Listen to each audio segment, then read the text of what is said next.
पाठ छठा स्वास्थ्य संपदा। लेखक महात्मा गांधी। स्वास्थ्य मतलब सेहत और संपदा मतलब संपत्ति। यह पाठ महात्मा गांधी जी ने लिखा हुआ है। महात्मा गांधी जी का जन्म 2 अक्टूबर 1869 में पोरबंदर गुजरात में हुआ। उनकी मृत्यु 30 जनवरी 1948 में हुई। महात्मा गांधी जी को राष्ट्रपिता की उपाधि से जाना जाता है। यह एक पत्र है। इस पत्र में बताया गया है कि खुली हवा में नियमित रूप से व्यायाम तथा समय पर किया गया संतुलित भोजन ही स्वस्थ जीवन की पूंजी है। जैसे हमें पता है कि जीवन में व्यायाम और स्वास्थ्य का बहुत बड़ा महत्व है। यदि स्वास्थ्य ठीक नहीं हो तो जीवन में हम कुछ भी नहीं कर सकेंगे। तो आज हम देखेंगे कि महात्मा गांधी जी स्वास्थ्य के बारे में, हेल्थ के बारे में इस पत्र में क्या लिखते हैं।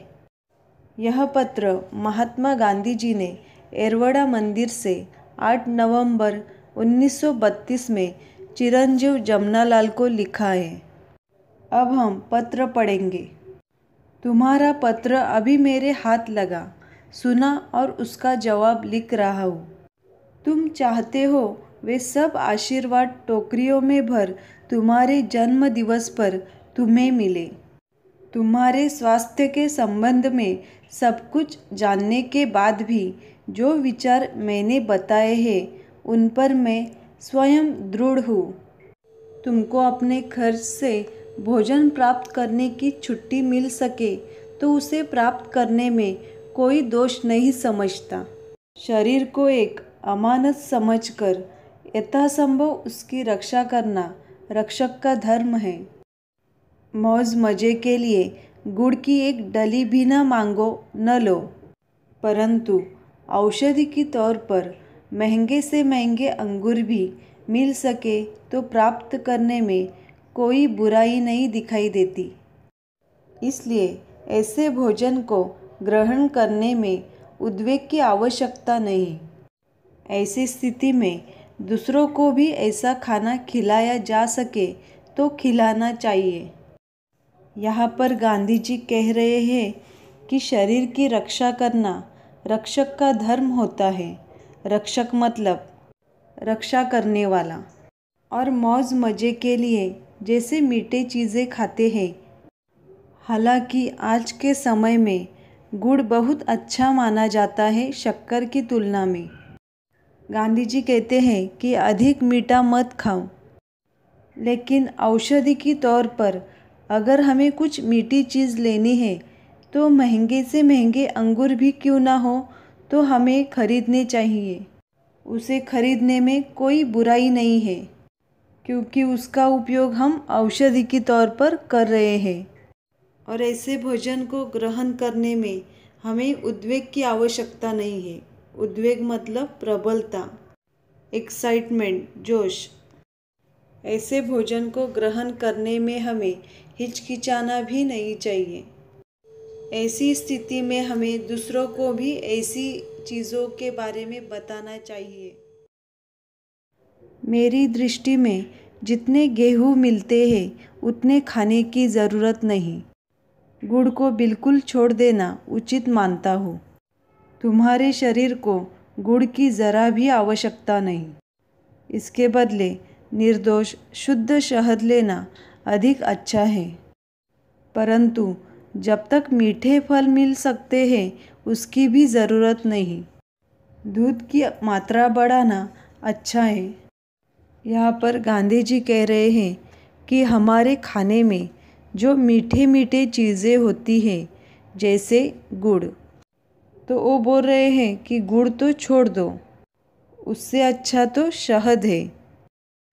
लेकिन उससे भी अच्छा अगर हमें मीठे मीठे फल मिल रहे हैं तो शहद की भी हमें ज़रूरत नहीं।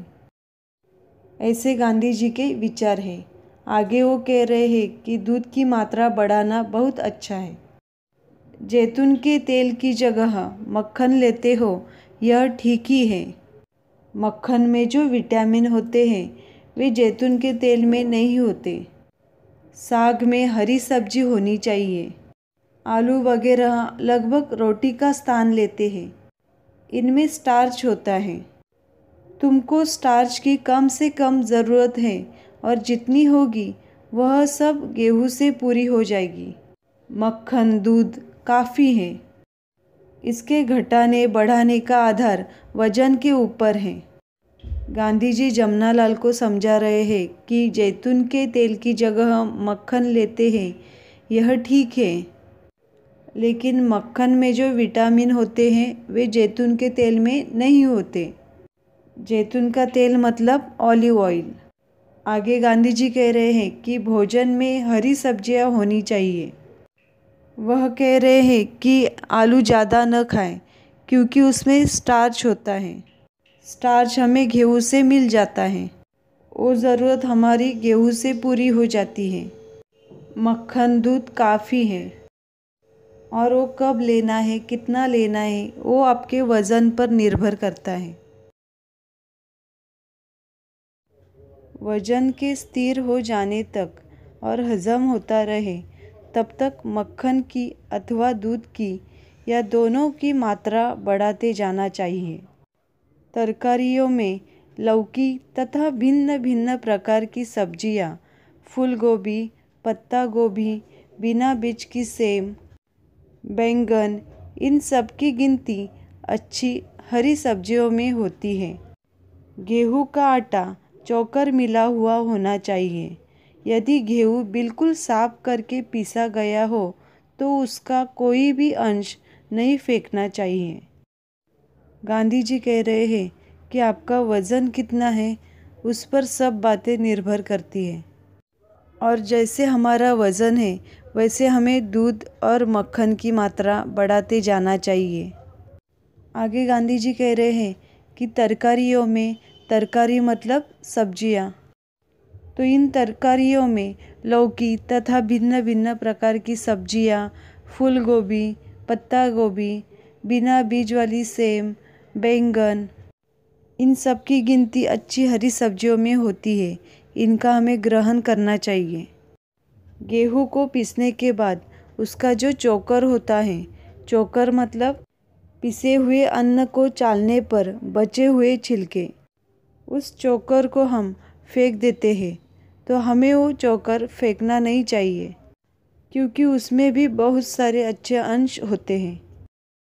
इसलिए गेहूं बिल्कुल साफ करके अगर हम पीसते हैं तो उसका कोई भी अंश हमें फेंकना नहीं चाहिए।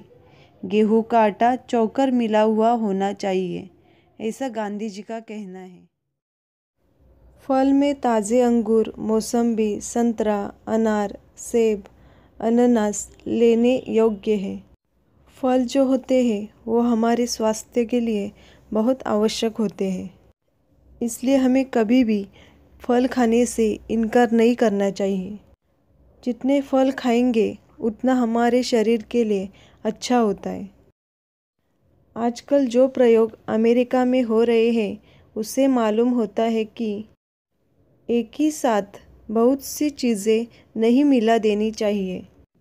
फल अकेला ही खाने से उसके गुण बढ़ते हैं।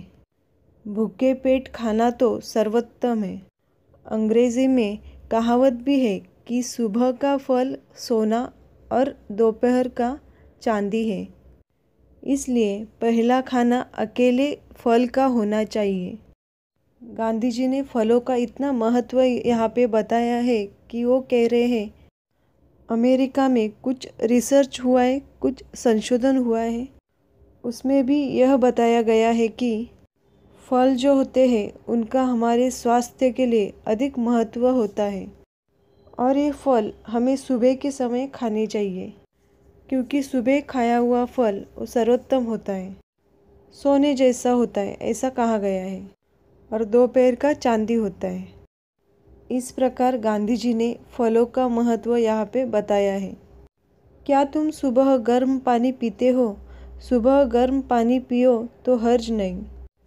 तुमको 24 घंटे खुली हवा में रहने की इजाज़त मिल सकती हो तो लेनी चाहिए।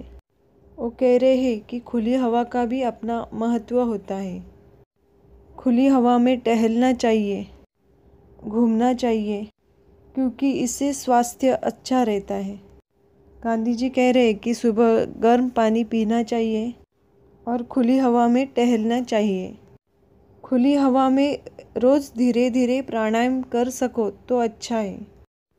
प्राणायाम के कुछ प्रकार होते हैं, वो हमें करने चाहिए, क्योंकि प्राणायाम का हमारे जीवन में बहुत महत्व है। ऐसा गांधी जी जमनालाल को बता रहे हैं। रात की सर्दी से डरने की बिल्कुल ज़रूरत नहीं। कंबल गले तक अच्छी तरह ओढ़ लिया हो और सिर तथा कान पर कपड़ा लपेट लो तो फिर कोई हानि नहीं। बहुत छोटी छोटी बातें हैं, लेकिन हमारे जीवन के लिए बहुत ही महत्वपूर्ण ऐसी बातें गांधी जी ने इस पत्र के माध्यम से हमें बताए हैं।